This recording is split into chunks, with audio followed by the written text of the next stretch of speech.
Narito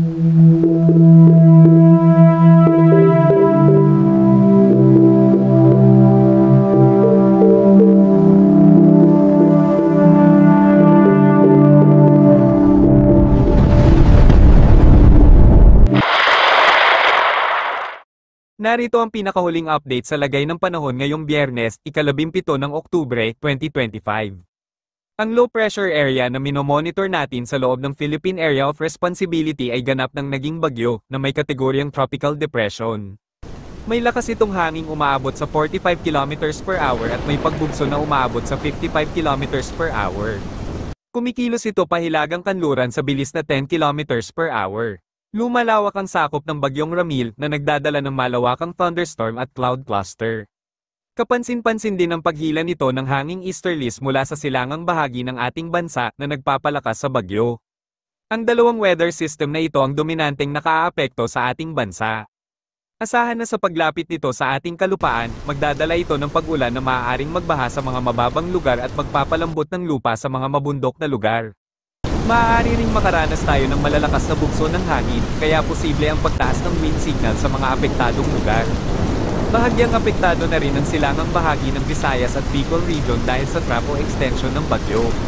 Base sa aming pagmomonitor, may dalawang senaryo sa posibleng daanan ng bagyong Ramil. Una, posible itong maglandfall sa Cagayan Valley Region, patungong Babuyan Group of Islands, bago tuluyang makatawid ng ating bansa. Pangalawa, posible itong tumawid sa Cagayan patungo naman sa Apayao, Ilocos Norte, na posibleng lumakas pa kapag nasa kanlurang bahagi na ng ating bansa.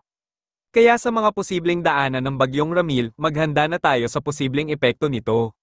Lagay ng panahon sa Luzon.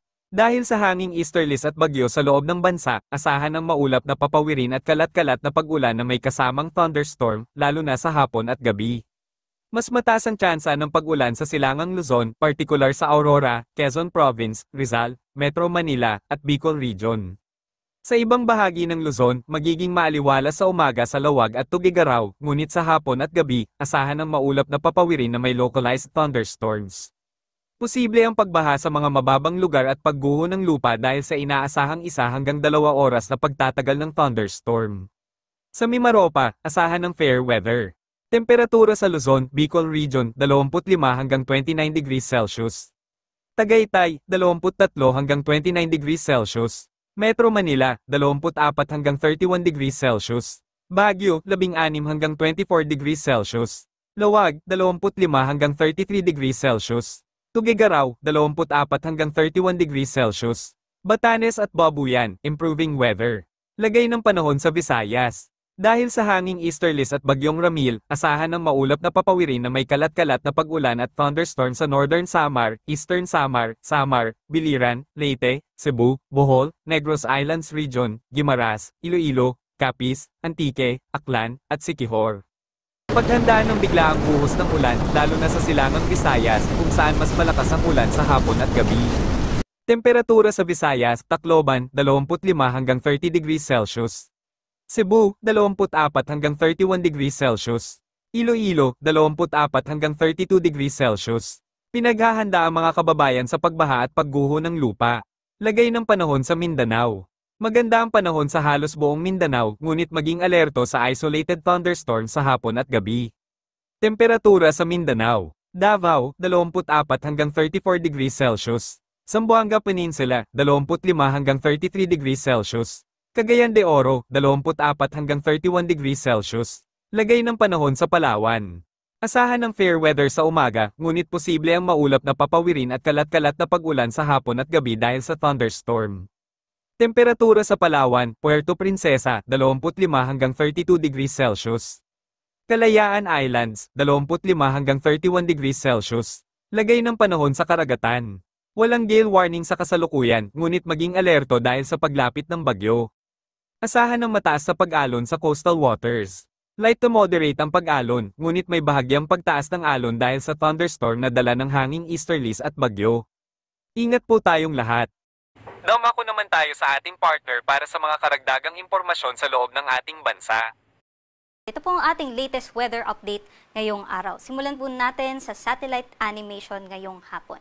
Sa ngayon nga po, easterlies pa rin o yung mainit at maalinsangang hangin na nanggagaling sa karagatang Pasipiko ang nakakaapekto sa malaking bahagi ng Luzon at Visayas, particular na nga po dun sa may silangang bahagi ng ating bansa. Kaya mararanasan po natin may mga maulap at maulang panahon po tayo. Dito po sa may mainland Cagayan, maging sa may Isabela, Aurora, Nueva Vizcaya, Nueva Ecija, pati po dito sa may Quezon, sa Metro Manila, Rizal, maging sa kabuuan ng Bicol Region, sa may Oriental Mindoro, Marinduque, Romblon, Aklan, Capiz at maging dito sa Eastern Visayas. So posible pa rin po yung mga flash floods at landslides during moderate to at times heavy rains. Magdala pa rin po tayo ng mga payong pananggapos sa ulan at posible din po yung mga matinig sikat ng araw during the morning.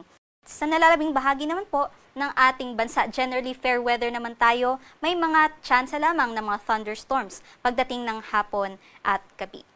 Ito naman po yung ating nakikita na posibleng track nitong Bagyong Ramil. Ngunit ay highly uncertain pa rin po ang kanyang track. No? So may scenario po tayo, scenario number 1 po, posible po no, mag-westward po ito sa susunod na 24 oras at mag-west-northwestward naman po sa susunod na mga oras after that.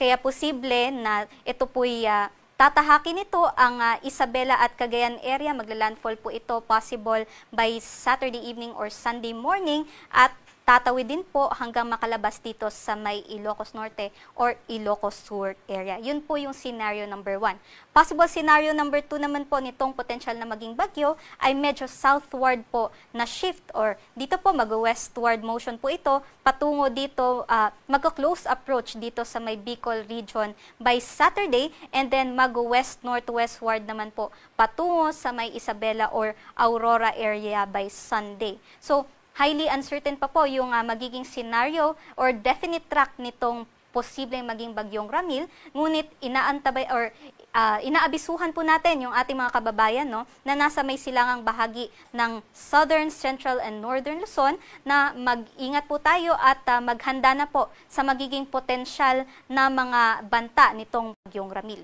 Ay posible pang mag-develop pa bilang isang worst case scenario, maging severe tropical storm pa ito na may hangin na abot sa 89 to 117 kilometers per hour pagdating naman po ng Sunday. Kaya mag-ingat yung ating mga kababayan at maghanda dito sa ating sama ng panahon.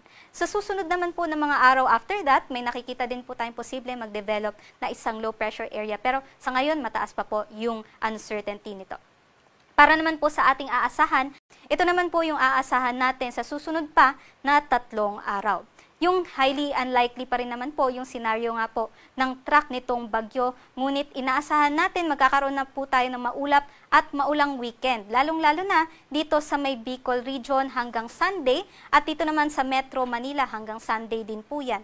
At doon nga po sa posibleng tahakin ng mga lugar doon sa may Northern at Central Luzon area, maaari po tayo makaranas ng mga bugso-bugsong hangin over the weekend. Ngunit pagsapit naman ng Monday ay makakaranas na tayo ng generally fair weather conditions.